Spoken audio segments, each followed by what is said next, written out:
What's going on, everybody? Welcome to another episode of Dad Up. I'm excited for the guests that I have on. Look, it's been a few weeks since the podcast has been published, but I'm excited because the individual that I have on today, he and I have actually been connected for quite a while, and it's interesting that as connected as we are in the different areas of our lives that we operate.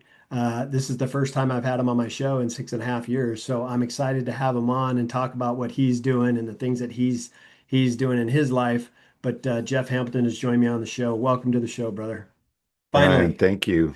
Man, this is, like you said, it's kind of been a long time coming. I remember our very first conversation was during the pandemic. I was actually out for a walk and I had come across your profile. And the thing that kind of drew me was in your profile, it said championship coach. And so I started scrolling through your feed and found that we both had won a CIF championship in the same sport in the same year, just in different levels.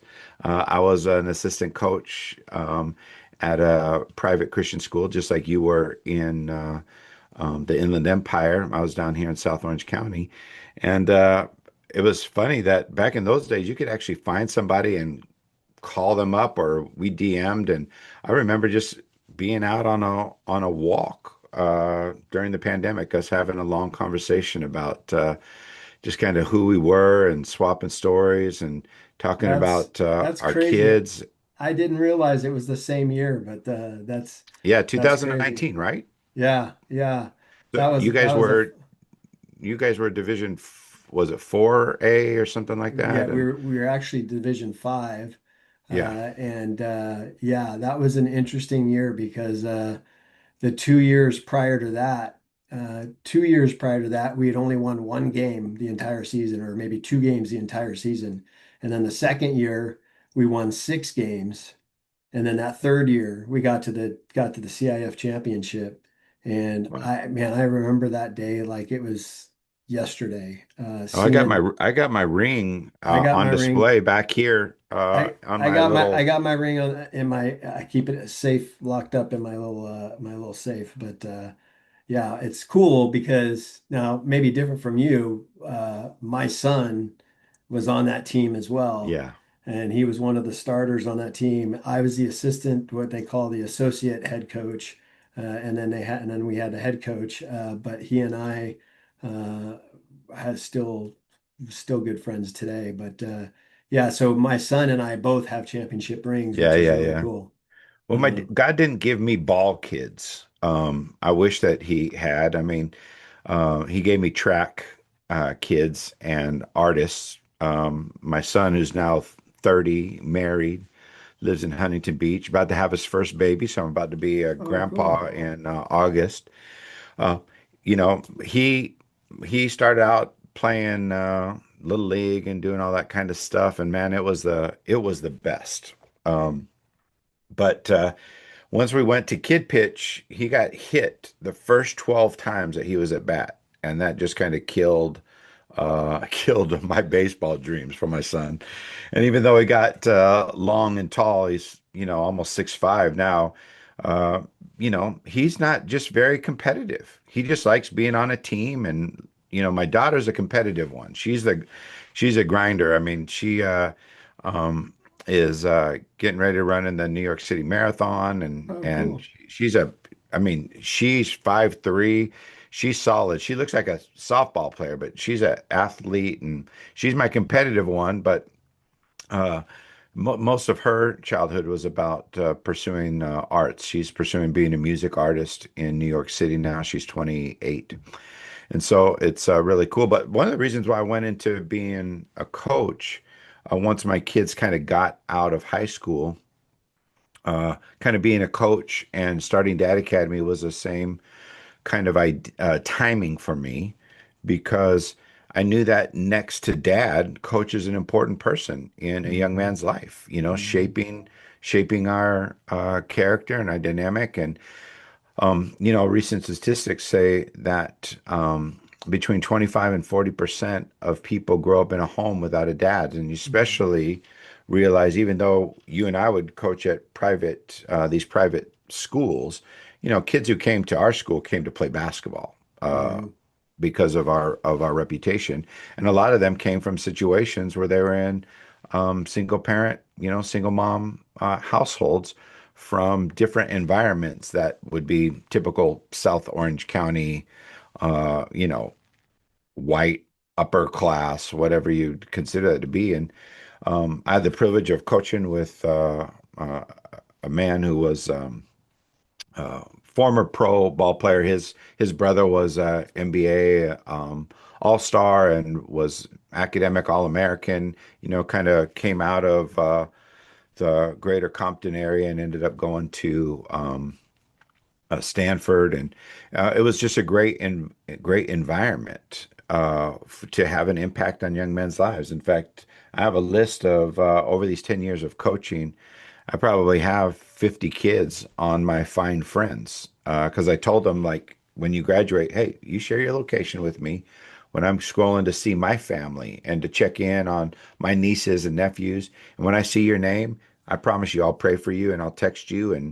And I've just maintained those kind of relationships throughout the years so that I can continue to be a voice that they can come to and a mentor and impact in their lives. So Yeah. that was one of the first things that kind of drew me, kind of connected, brought an affection for you and for your family and for what you're doing with Dad Up.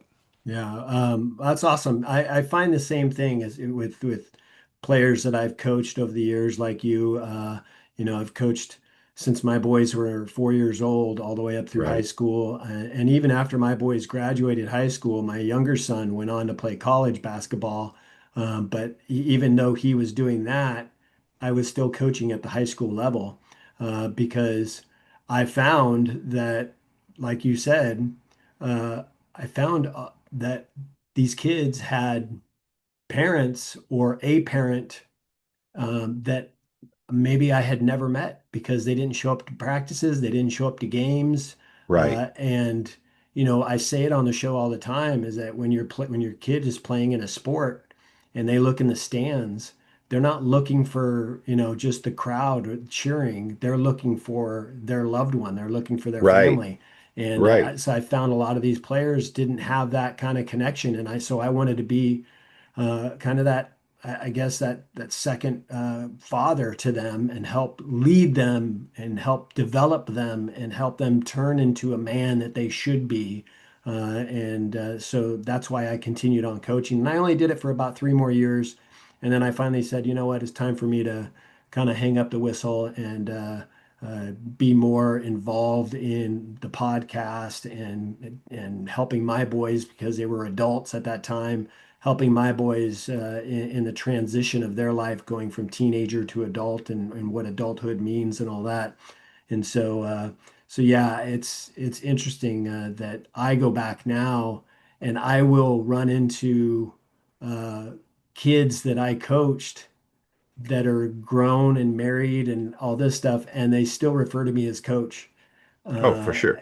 Well, yeah, those are my three favorite things to be called, right? yeah, Is honey from my wife, right, pop from my kids, and coach. yeah, In fact, when I started coaching, I'm introducing myself to the Dad Up audience. I'm also a pastor of a church here in South Orange County. It's been my primary profession. And you know, I our head coach at the time, his name was Jeff, just like mine. And so two Coach Jeffs were kind of weird. And they asked, "What do you want to be called?" And I said, "Just call me PJ, like everybody at my church, for Pastor Jeff." And I think that's so being called those four titles are such important privileges that we have that come with a set of responsibilities. And I mhm, think I find it interesting too, as you're talking about helping your sons transition from teens into adults. One of the things I say, having worked in the men's ministry space for so many years, is that you're not a man until another man tells you you're a man. And we lose those types of transitions. I think about probably how the military shaped you, right? And how it formed you, and how the different difficult challenges and perseverance and the leadership that was provided for you, and the way that you get promoted from rank to rank that recognizes a different set of skills and a different set of capacity and a different set of competencies start to shape your identity. And I Mm, think that in our culture, that's one of the things that needed to do. Like you, I felt that it was time to kind of step away from coaching, because when you start thinking about the first kids that I had as seniors are now 28, 30 years old, hmm and they need a different kind of mentoring. hmm And so, we were talking on the pre-show, it may seem like this dad space is a little oversaturated, but what I find a lot is I have a lot of guys who are kind of in the thick of it, right? You've got a 4-year old, you've got an 8-year old. You rarely find any guys, reaching out to dads who, have teenagers. I mean, as you and I would know, you can't be giving advice to other dads until you've navigated the junior high and high school years. And in fact, actually, the hardest job is still being a father to your adult. Oh, that's my son right there calling me. Um, how is parenting adult children, Yeah, right? And so I think the biggest why I believe so much in Dad Up, and why I think Dad Academy can be effective, is because we're not influencers, right, right? We're not the guy that somebody is trying to aspire because we have the perfectly curated aesthetic. right, Like, we're experts, we're right, mentors. We've right, done this, and we can help you get where you want to be. And so we can really, all we're doing with Dad Up, with Dad Academy, is just coaching other guys so that they can be the dad that they hope is already inside of them. right. Every God has already designed them to be who he wants them to be. Mhm. And these kind of resources, especially coming from men who have some experience, who have some accomplishment, who have walked through the ups and downs of parenting, and come out on the other end with great source of pride, because like the greatest joy of our lives is the relationships that we have with our adult kids. Right, When you get to be like, you can't be your kid's friend when they're 12 and expect right, to be their friend when they're 22, right. right? But isn't it so rewarding to have your sons just give you a call and to check in on you and to see how you're doing and to ask your opinion on things? Yeah, Bro, yeah, that's the reward of parenting. And yeah. so I, I just want to it, encourage any young dads that are out there that are listening. Man, find a coach, find a mentor. You need people who are at your same age and stage, and where you can share and swap stories and get some advice. But what you really need also is you need a coach. yeah, And there's some things that are out there available who can just help prepare you for what is next. Because being a dad's the only thing we do without a plan. Like, what in your life do you do without a plan? I've been watching this journey with you over these last 2 years about you going back into running. And I mean, when you're training for a marathon, you have a specific plan that you're following, diet wise, training wise, rest wise. We do that for just preparing for a marathon, and we don't put that kind of intentionality into being a dad. yeah, Holy cow, man. yeah. There's some things that we can do to become a more effective in this thing that's the most important thing that we'll do with our lives, which is being a dad.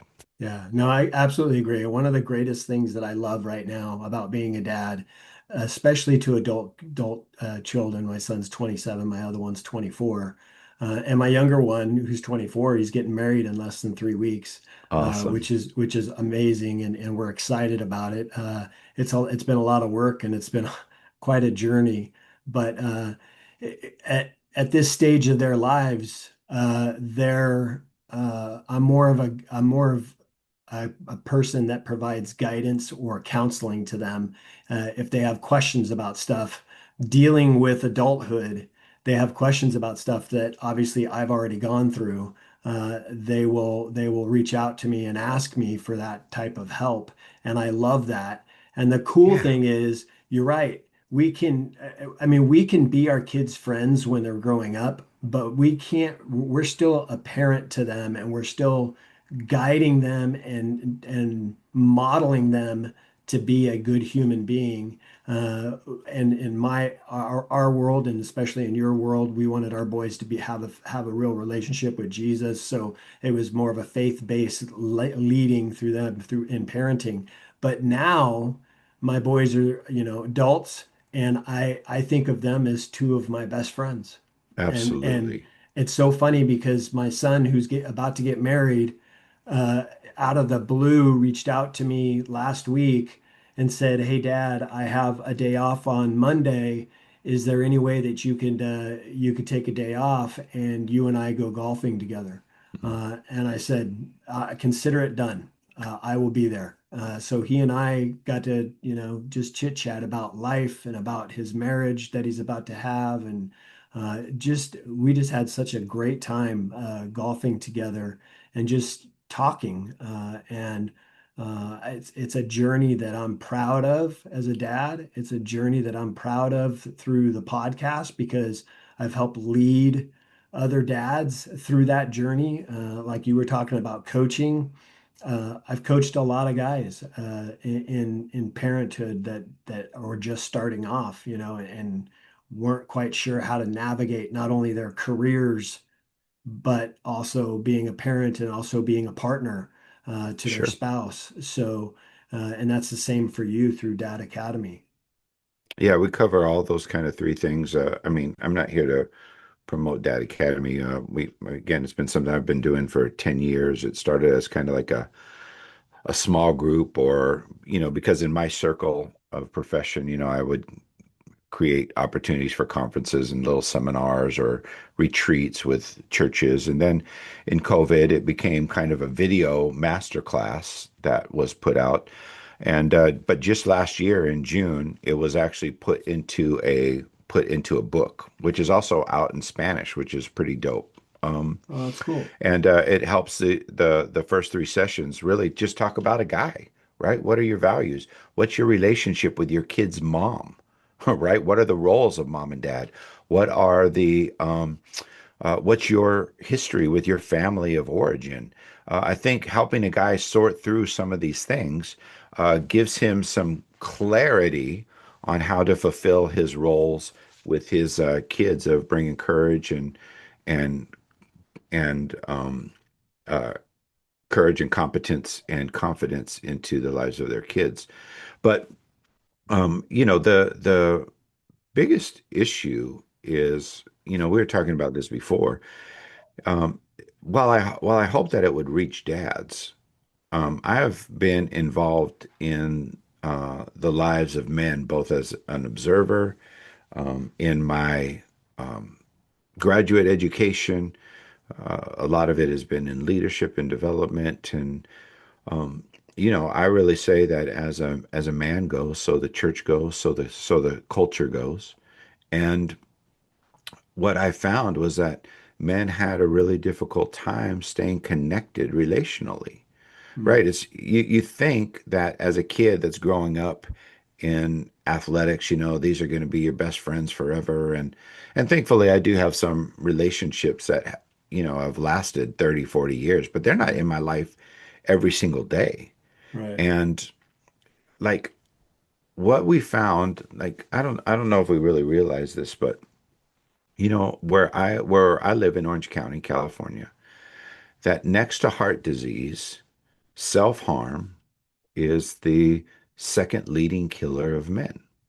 And I think what starts to happen is that guys, through the challenges that they find in their marital relationships, that maybe that has been unfulfilling or has failed at some end, that maybe they haven't met their life goals. They thought that their life would be different. Their relationships with their kids maybe didn't turn out in the kind of joy that you and I have the ability to share. And as men start to feel disrespected or they start to feel disconnected, then what we just start to do is men as a whole, when you start to feel sense of challenge, is we start to pull back, right? We start to Mhm. isolate. And I think eventually what starts to happen is the lie that some guys believe is that, you know, I can do life better alone. Well, there is no such thing as a lone ranger in life that will experience success. And there is something very important about brotherhood. In fact, that was actually the theme for our basketball program. We didn't use the term family when I was building a team because everybody's family experience is different. But we did Right. use the term brotherhood because in Proverbs 17, or excuse me, I forget the reference right now, but it says a friend loves at all times, but a brother is born for adversity. Hmm. You and I have both found out that the most important people in our lives are the ones who walked with us through the difficult seasons of life. And really, I just came up with Dad Academy as an excuse to get guys in a room using some material to talk about the most important issues in their life. Where are the places of wounding? Where are some places where they feel insecure and where the encouragement and the buy-in and the shared experiences with other guys begin to knit them together so that as a team, they can navigate life successfully and then create healthy environments within their family. Because if a man is healthy, his family's going to be healthy. Hmm. And that's one of the that's really the drive behind Dad Academy. Do I want guys to feel confident as a father? Well, yeah, man, because it's the most important thing that you're going to do. Your legacy is defined by how your family remembers you. Right. But it is about the journey of life as a man that our default mode is to isolate and to find ourselves um, kind of navigating life alone. And what we really need to be successful in life is a core group of guys who's going to come around you and walk with life through you. But it also means that you're going to have to do that for other people. And I think Right. that's where a lot of men feel some of the disappointment and frustration in life. We feel like we've given so much and nobody's really giving back to us. And I think that we got to have some processes by which we invest our lives into something. I had a man in my church tell me we were doing a men's conference. I asked him to share for a minute. He was 60 years old. Had a rough situation. I'm just going to tell you. Was a successful businessman. Had an affair. Almost blew up his marriage. His sons from his first marriage were caught in a robbery and were sent to prison. And that, this is a guy who kind of wavered in and out of church, and it was kind of as a as needed basis. And finally, he at 60 years old, 62, he goes, Jeff, when I became a man, it's when I finally realized that my life is not about me. And I think that if we can help men understand that the more you give, you've been designed to serve, you've been designed to lead, you've been Hmm. designed to give your life away. Real quick, since you and I are both men of faith, um, in leadership and in corporate world, we talk all the time about mission statements and being clear on your assignment. And um, Jesus Christ had a mission statement. He says in the book of Mark, "For I didn't come to be served, but to serve and to give my life." Hmm. And I think that that's really when a man understands that his whole life is not about how he advances or how he gets served, right? The kind of privilege and advantage. If you don't use the advantages and privilege you have in your life to make other people better, you're failing as a man. Hmm. Our I agree. job is to give our lives away. And I think that's why fatherhood is such an important role, is because it just reminds us that, man, this is something that I have to give myself to, that the payoff's not going to be till much longer down the road. Right. And the more that I give my life away, the more that I can remember my life is not just about me. My life is about making the lives of those around me better.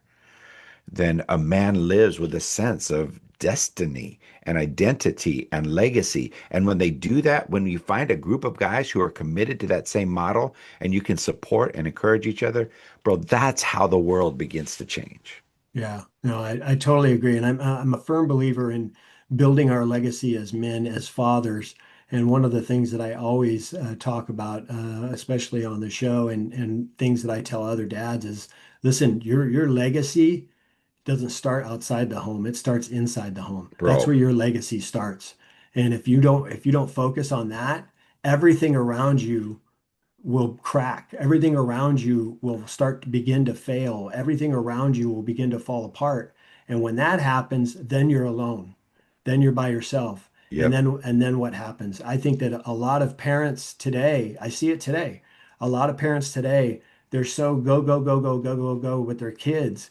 They don't build their relationship with each other as they do that. And in marriage, you have to continue to build that relationship as well, not only the bro, for relationship with your sure. kids, but with your marriage as well. Because what happens is when your kids do finally leave the nest, like you and I have both experienced, then you begin to look at your spouse and you go, wait, who are you again?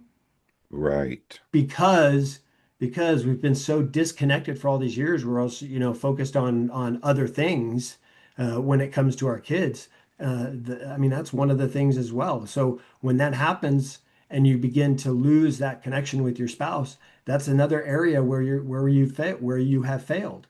And For sure. there is a way, men, dads. I mean, this could go for moms too. There is a way for you to be successful in all areas of your life, whether it's Yes. going to, leading a relationship with Jesus, whether it's leading your company or working in corporate America, whether it's leading your family, whether it's building a relationship with your wife, whether it's continuing to mentor your and build a relationship with your kids. You can do all those things and be successful at it. You just have to learn how to do that. And that's where what you're talking about, Jeff, that's where building relationships with like men like you that have the same kind of core values and coming together as one and really talking and sharing each other, that's where you can really grow and develop and learn the tools that you need in order to be successful.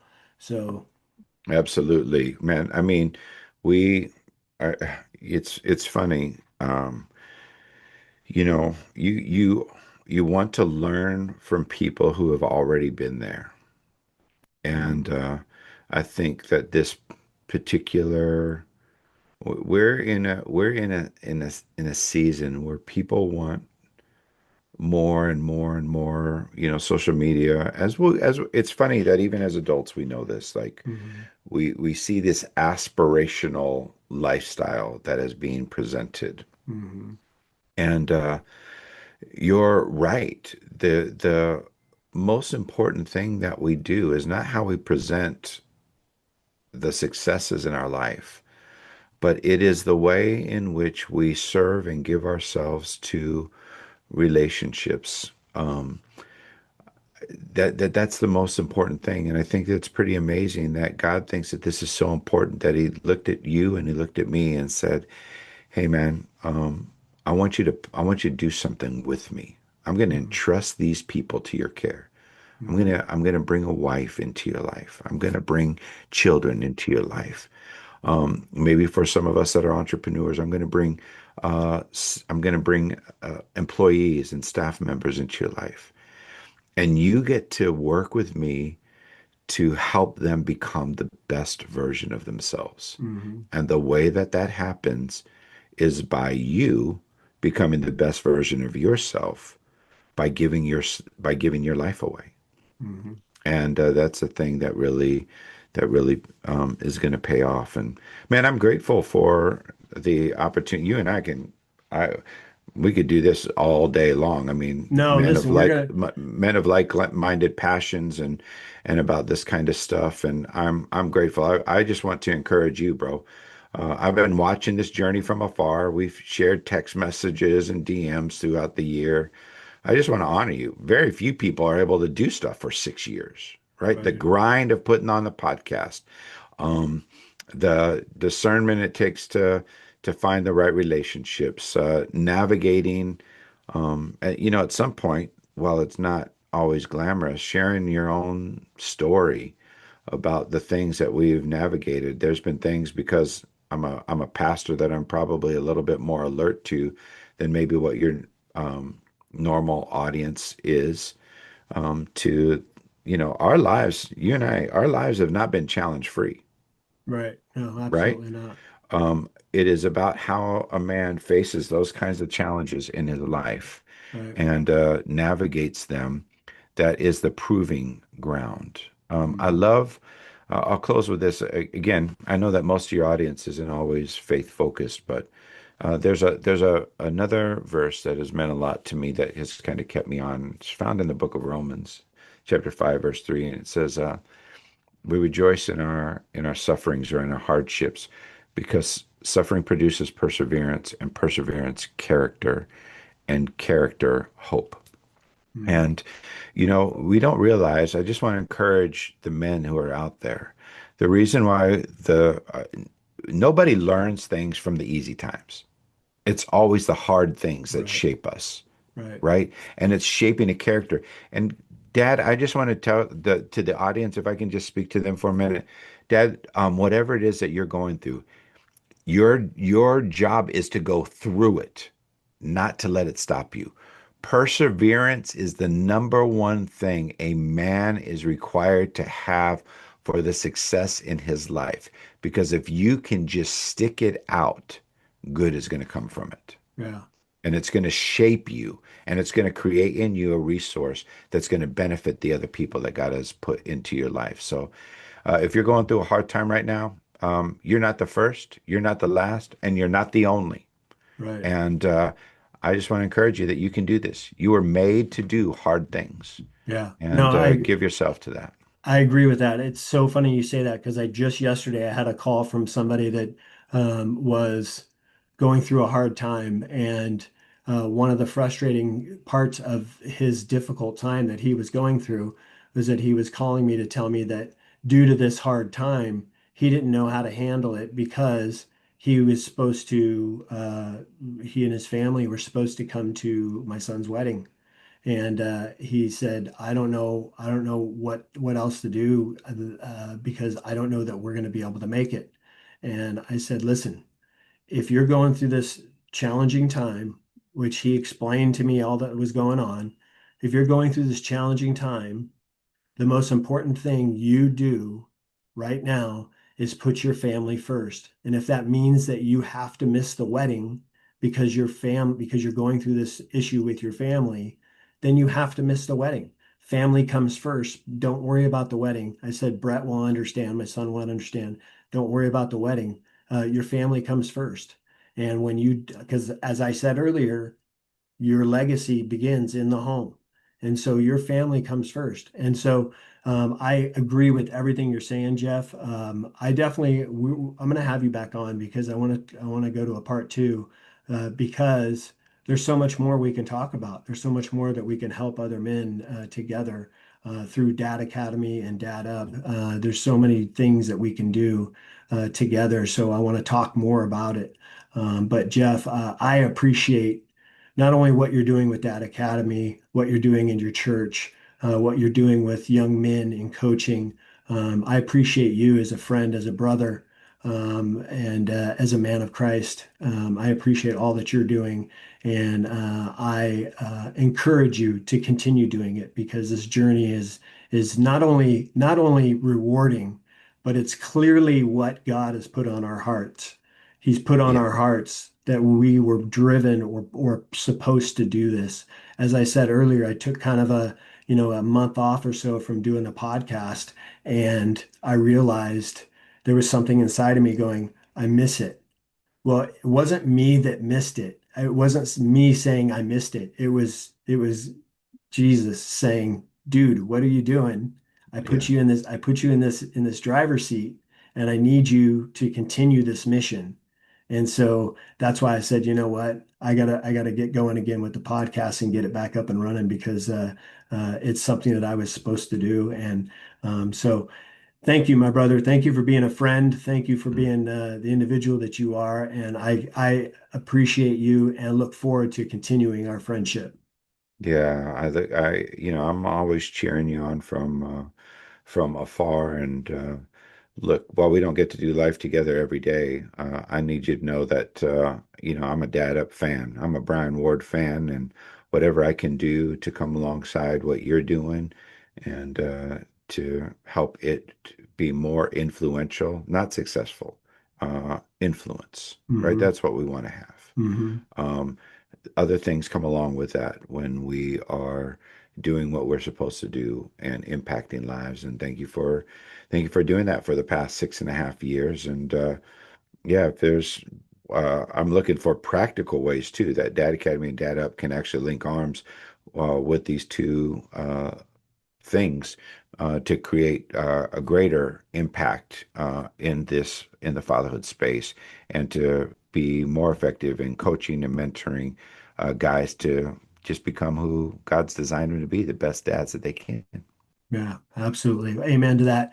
Listen, guys, this has been another episode of Dad Up. I want to thank my good friend Jeff Hamilton for being on the show. I'm going to have him back on as a part two, but I want to let you know if you're not following Jeff, if you're not following Dad Academy on Instagram, please make sure you do that.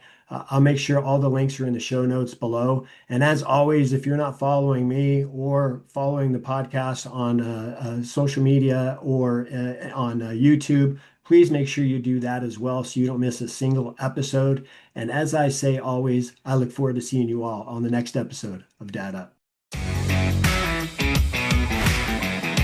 Wow, another amazing episode in the books. So much was shared, and I'm truly grateful my guest was able to pour into you to help you elevate your dad game and really dad up. Make sure you bang that subscribe button so you don't miss a single episode. And while you're here, please don't forget to leave me a rating and a review. I always appreciate the feedback. And one last thing, don't forget, your role as a dad is one of the most important roles you have. So if you need a little help or have questions, don't hesitate to reach out to me on my website at daduptribe.com or at my Instagram page at Dad Up Podcast. Until next time, everyone, Dad Up.